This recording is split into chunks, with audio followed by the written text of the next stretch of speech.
Hello, everybody. Jonathan Feist here for Authority Media. We're at CES 2023. I'm sitting with Willy Pell of Blue River Technologies. Hello, Will. Thank you for joining us. Of course. How are you? Very well, thank you. Good. We're going to get you to start from the beginning because most of our audience isn't necessarily familiar with, of course, Blue River Technology and John Deere. So please give an idea of what you do and how you're associated with John Deere. Awesome. Yeah, so Blue River Technology was a Silicon Valley startup founded in the neighborhood of 10 years ago. And so for the first 5 or 7 years, we were an independent company. And 5 years ago, we joined forces with Deere. Originally, Blue River's mission was to actually make rivers blue. And we wanted to do that by putting cameras on sprayers and having agricultural sprayers spray only the weeds, not the crop. Because currently the way agricultural sprayers work is they drive across the entire field and they spray the entire field with chemicals. And with computer vision, machine learning, and robotics, we thought there was a way to massively save farmers money on inputs, on chemicals, which are very expensive, and make it better for the environment. We wanted, and if you have too much agricultural runoff, you get these green rivers. So the company was called Blue River. We proved this out, Silicon Valley style with venture capital investment and milestones and everything like that, and eventually got to a level of maturity that John Deere took notice to us, and we sat down in the room and were more or less completing each other's sentences. That we both just agreed that outfitting agricultural machinery with cameras, compute, basically giving them the ability to perceive their environments would not only unlock incredible value in the future, but also just make farming much, much, much more sustainable. So after that, we've been together. We've now been together 5 years, and have actually launched a new product that was not initially planned for during the acquisition, but just felt like a great opportunity, which is an autonomous tractor as well. So sort of the main two products that Blue River has contributed to are See and Spray, which is that camera system on the sprayer that detects crop, detects weeds, sprays only weeds, and then an autonomous machine tractor that was debuted at last year's CES. Oh, very good. And I think that's kind of what would be most interesting to our viewers here is, the autonomy. And we're always interested in, automotive, the automotives that are autonomous and whatnot. And so it's really neat to hear about the tractors. Now, are they fully autonomous Fully tractors? autonomous. No operators at all? Nope. Not even a remote operator? So we do we call it tele support, so in general, the answer is yes. The machines, a farmer takes the machine to the field.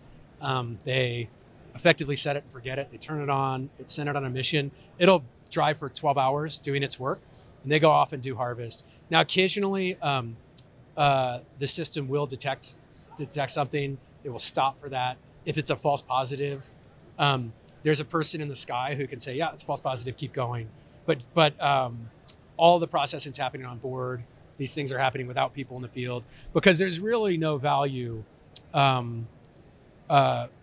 If someone has to be there to babysit, the value the farmer gets is they get to do other things with their time rather than sit in a tractor for 12 hours a day. And they have tons of different things that they need to do. So no, it's fully autonomous, deep neural networks running on the edge, very high performing vision systems, and so on. Yeah. Oh, very good. All right. So one of our properties is Drone Rush, and we follow the UAV market as well. Sure. What involvement have you had in John Deere's? In previous years past, they've made announcements for flying spot sprayers and the like. I think that these are things that we're constantly looking at. I think that there are a couple headwinds against any kind of flying spot sprayer. Although those are diminishing, but right now the headwinds are really mass. Like what you're spraying is water. Water is really dense. It's really heavy. It really is a real bore to pick up heavy things and hold them off the ground. It requires a lot of energy. So then you run into an energy problem, which then hits your scale. So you're kind of there are a number of things that need to change. The battery, the power systems need to get more efficient. And the amount we need to spray needs to be less. And so you kind of put these two things together. It doesn't quite pencil out for most of the large crops that John Deere is using now, but I'm sure in the future it will. Oh, very good. Yeah. Of course, coming from autonomy and drones, there's a whole lot of laws to deal with there. Yeah. In California a little bit, but most of our machines are not operating in California. Generally speaking, so these machines are operating on private property. They do not go on public roads. The first step in setting up these autonomous systems is you have to have a field boundary. So you drive the machine around the field boundary, you get a very accurate GPS fence. And so then we know that it's going to stay in there and it's not something that goes on the open road. So, in the US, in most of the US, you fall outside of any regulatory framework, but, we need to deliver something that's safe and productive for our customer. And that's kind of our North Star, and have found that to be fairly symbiotic with most regulatory. Gotcha. All right. Now, obviously, John Deere and Blue River, you're focused on the environment and growing foods. Yes. Is there any other industries that you've been, perhaps pursuing, like a John Deere lawnmower using AI, anything like that? Perhaps a consumer at home would be able to use. I think that without getting too deep into specifics, Deere has this incredible coastline of machinery, right? And everything we do, from lawnmowers to construction equipment, heavy construction equipment, light construction equipment, large tractors, small tractors, harvesters, forestry equipment, road building equipment. It just goes on and on and on. All of these are kind of outdoor utilitarian applications. All are really rife for automation and autonomy. One of the things we have at Deere as a huge advantage in robotics is that these environments are homogeneous enough that you can build like really reliable vision systems. You don't have to account for all the chaos of the open road. In almost all of these applications, the machine can stop if something happens. Whereas in the open road, I'm a refugee from the autonomous driving industry, and you really have to be perfect. You can't not fail to detect something, and you can't detect something fake and stop, right? You have to be perfect. We have this advantage where we can stop if we see something. So that really applies to most all of our equipment. And so kind of what we intend to do is lead with agriculture. But eventually all of these other pieces of equipment, kind of based on the value of the market, the feasibility, the impact on the environment, like put all these things together and roadmap our way through making everything we do autonomous. Oh, very good. So yeah, it's pretty exciting. Yeah, it sounds like it, definitely. Yeah. Now, the software and firmware and stuff that have you built it yourself from scratch? Have you sourced it from anywhere else? No. And then once it's built, no problem. Have you had anybody, approaching you trying to license or purchase your software? Oh, wow, cool questions. I don't actually get these questions a lot. That's really cool. I think, so first question was about suppliers. So kind of all software, we run like a Silicon Valley shop. So the short answer is we build our own software. The longer answer is like, yes, we use Linux, right? We're leaning on open source libraries. There's some third-party suppliers that help us with bits and bobs there. But the core of it, the core robotics code, the core machine learning code, the models we build, it's all in-house. That to us is the most important thing, like that ability for machines to be able to see and act. That's the core of what we want to scale. So we want that talent in Silicon Valley, or wherever they are, but mostly in Silicon Valley, in-house with Blue River and John Deere badges on. Your next question was, have people tried to license it? A little bit, and it's just generally not John Deere's business model. We're more like Apple-ish than Android-ish. I know this is Android Authority, but we're more focused on kind of delivering a polished end product for the user. Our customers are farmers, our customers are construction workers, right? Our customers aren't generally developers. I wouldn't say we would never do it, but it's definitely not the focus. And so a tough question, have you seen much from the competition that's making you scared at night? I think to be totally honest, we're so focused on, I know this sounds corny, but we're focused on running our playbook, right? There will always be competition. There will always be startups. And what we have is this brand everybody trusts. We have a channel that can support it. We can actually ship this hardware into the wild. We can build this system as one company, right? And as you get into the details of making an autonomous machine, making it really safe and highly functional requires you talking to the person who made the transmission in the tractor, requires you talking to the person who made the brake on the tractor and the firmware. And it requires these people being in the same room and doing that, kind of picking the sort of, picking just the software and then, we're going to strap it to the tractor. It's like, you can get a certain distance doing that. But at some point, you're going to have a suboptimal solution. So the thing I mainly look at is the setup, right? And what you see is you see OEMs trying to do it themselves. And I think that in general, like what they're going to need is some talent base that's outside of their traditional strongholds. And so if they don't have that, I'm less concerned. You look at startups doing it, but they can't manufacture heavy equipment and ship it across the world, in which case you're going to have channel problems, you're going to have integration problems, you're going to have integration risk. They could cut you out of the system anytime. And then you have kind of joint ventures, which tend to be like, this is your fault. No, this is your fault. And so I really think that, having built an autonomous system and shipped it, it's so hard to do. And the conversations are so difficult, and something that makes my life easier is going to make this person's life harder, and vice versa.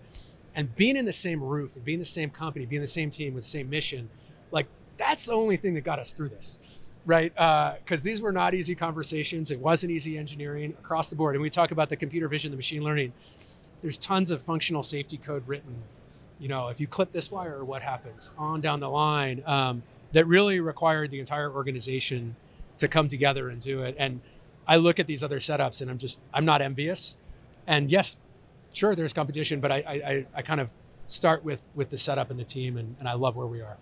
Oh, that's excellent. That's excellent. Yeah, it's fascinating to think of a tractor, and generally speaking, thinking of a tractor as just like a large collection of components of, like a PC, or of course, now we talk about robotics and whatnot. Yeah. So, I'd like to ask about robotics. So, sure. Of course, visioning systems, you're looking at, the autonomy of the tractor in total. Yeah. But are there any specific parts of the machinery that you'll be working on as well, like making sure the hopper is doing its thing, vision learning, all that sort of stuff? Totally. So what we think of as autonomy is that autonomy gets the operator out of the cabin doing something else with their time.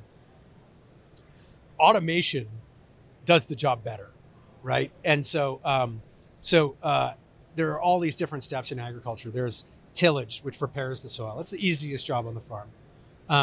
Planting, put seeds in the ground. Spraying, sprays crops, and harvest the crops, right?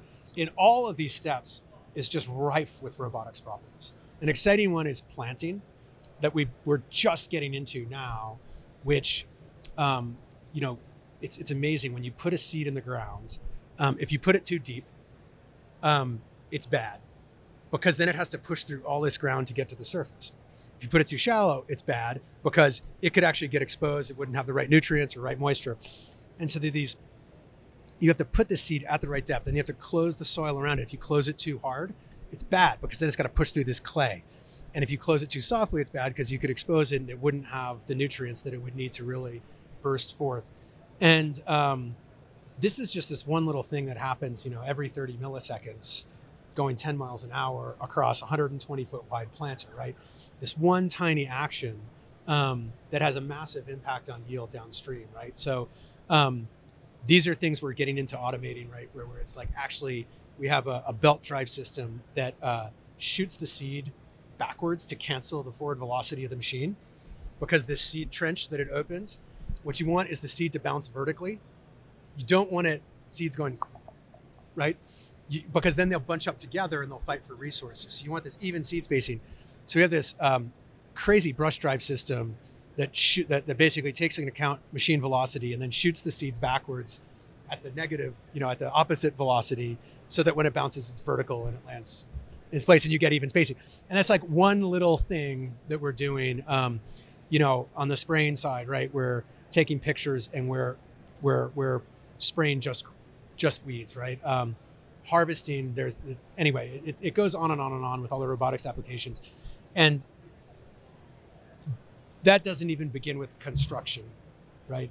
Where you're truly manipulating the earth. You're pushing soil, you're pushing dirt, you're digging dirt, excavating it, you're moving from this point to that point.